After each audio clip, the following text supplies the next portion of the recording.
Coucou la famille, j'espère que vous allez bien. Alors bienvenue dans cette nouvelle vidéo où je viens partager avec vous un nouveau sujet. Du moins, je viens répondre à une question qui est venue en commentaire plusieurs fois par plusieurs abonnés. C'est arrivé jusqu'à là mon inbox, donc je me rends compte que cette question-là est un sujet sur lequel beaucoup de personnes se questionnent.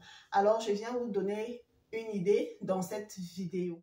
Alors, c'est quoi la question? La question est de savoir si c'est nécessaire de traduire ces documents avant de s'y rendre à l'ambassade le jour de son entretien de visa. Donc, je viens vous donner une réponse, je vais vous donner une idée par rapport à cela dans cette vidéo. Donc, partagez la vidéo, partagez massivement pour informer un bon nombre de personnes, pour informer nos frères et sœurs qui ne sont pas au courant de comment ça se passe concernant la traduction des documents. Donc voilà.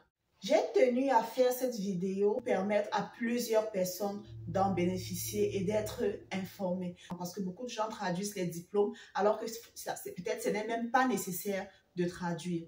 Alors, je m'appelle Aurel, je vis aux États-Unis et sur cette chaîne, on parle de Didi Loterie, de ma vie aux États-Unis et de la vie aux États-Unis. Donc, si c'est une thématique qui t'intéresse, si c'est une thématique globale qui t'intéresse, n'hésite pas de liker d'entrée de jeu.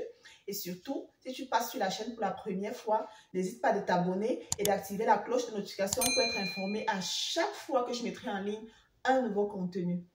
Sur ce, je te souhaite bon visionnage et on se jette tout de suite dans le vif du sujet. De prime abord, vous et moi savions que la principale langue parlée aux États-Unis, c'est quoi? C'est l'anglais. Donc, si vous êtes dans un pays anglophone, un pays que la langue principale c'est l'anglais, vous n'avez pas besoin de traduire vos documents. Sachez déjà d'office que vous soyez dans un pays que la langue principale c'est l'anglais ou autre langue, que tous les ambassades qui se trouvent dans n'importe quel pays, tous les ambassades des États-Unis qui se trouvent dans n'importe quel pays parlent anglais.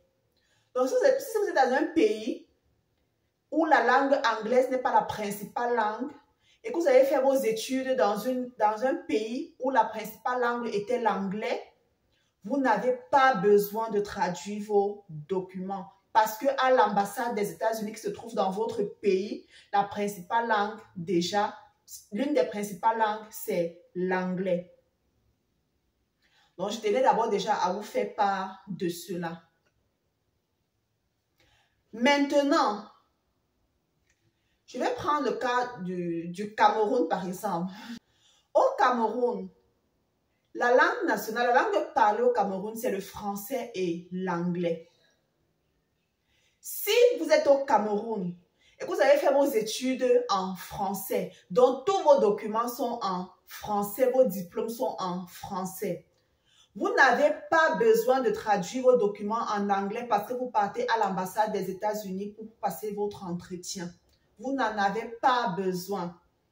Parce que l'ambassade des États-Unis se trouve dans un pays où le français est une langue nationale. Donc, que vos documents soient en anglais ou en français, pour le cas du Cameroun, par exemple, la plupart des personnes qui m'ont posé cette question-là, ce sont des Camerounais. C'est la raison pour laquelle je prends l'exemple du Cameroun.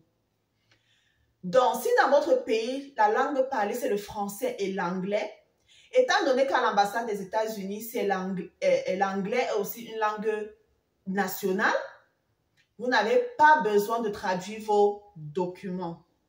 Maintenant, allons dans un pays, par exemple, où la principale langue est, par exemple, je vais dire quoi, le portugais. Et que vous avez fréquenté, par exemple, vos documents sont en français, dans une zone francophone. Donc, tous vos documents, vos diplômes sont en français. Maintenant que vous vous trouvez dans le pays où on ne parle que le portugais, vous êtes maintenant obligé de traduire vos documents soit en portugais, soit en anglais. Mais mettez-vous dans la tête que d'office, si l'un de vos documents sont en anglais, vous n'avez pas besoin de traduire, quel que soit le pays où vous vous trouvez. Donc, si vous avez vos documents en français, comme je disais tantôt, et que vous êtes dans un pays qui ne parle que du portugais, vous allez devoir traduire vos documents.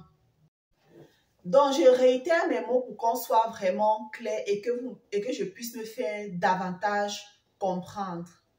Si vous êtes dans un pays francophone et que vous avez fait vos études dans un autre pays anglophone et vous revenez dans votre pays francophone, et c'est dans votre pays francophone que vous allez passer votre interview, vous n'avez pas besoin de traduire vos documents à la langue nationale de votre pays.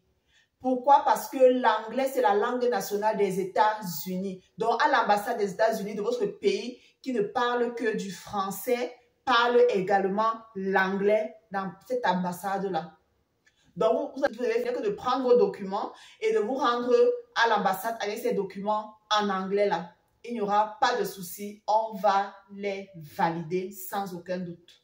Mais par contre, si vous êtes dans un pays qui parle l'arabe et que vos documents sont en français, vous devez maintenant plutôt traduire vos documents soit en arabe, soit en anglais. Parce que la principale langue de ce pays-là, c'est l'arabe. Et à l'ambassade des États-Unis, on parle l'anglais. Donc, les États-Unis, leur principale langue, c'est l'anglais. Sachez que quand vous êtes déjà dans l'ambassade des États-Unis, vous êtes déjà aux États-Unis. Donc, si vous avez vos documents qui sont en anglais, on ne va pas les rejeter, on va les accepter. Donc, pour conclure, vous n'êtes pas obligé de traduire vos documents. Vous êtes dans un pays que la langue nationale, c'est soit le français, soit l'anglais. Vous n'avez pas besoin, et vos documents sont en français, vous n'avez pas besoin de les traduire. Donc, voilà en gros. Maintenant, comment traduire ces documents? Il faut savoir que lorsque vous voulez traduire vos documents, dans certains pays, par exemple, si vous partez sur le site travel.state.gov, sur le site de la DV Loterie, vous allez ouvrir et ça va vous montrer exactement les endroits où vous pouvez aller traduire vos documents dans les pays qui sont dans cette liste-là. Mais maintenant, ces pays-là, si votre pays n'est pas dans cette liste-là, vous allez partir traduire vos documents dans un centre agrégé pour la traduction des documents. Et une fois que vous finissez de traduire ces documents-là, vous les certifiez. Et pour vous rendre à l'ambassade avec ces documents-là, vous vous rendez avec la traduction et les originaux. Tout ce que vous avez eu à traduire, vous ajoutez à cela les originaux. Ne vous rendez pas à l'ambassade uniquement avec les documents certifiés. Non, ça va de pair, originaux et traduction. Donc voilà. J'arrive comme ça au terme de la vidéo. J'espère qu'elle vous a plu. Si jamais vous avez des questions, n'hésitez pas à me poser en commentaire. Si la vidéo vous a apporté quelque chose, n'hésitez pas de me laisser un pouce bleu pour m'encourager. Et surtout, partagez la vidéo pour informer massivement de personnes. Abonne-toi et active la cloche de notification pour être informé à chaque fois que je mettrai en ligne un nouveau contenu. Sur ce, je te dis à plus tard dans une prochaine vidéo. Ciao!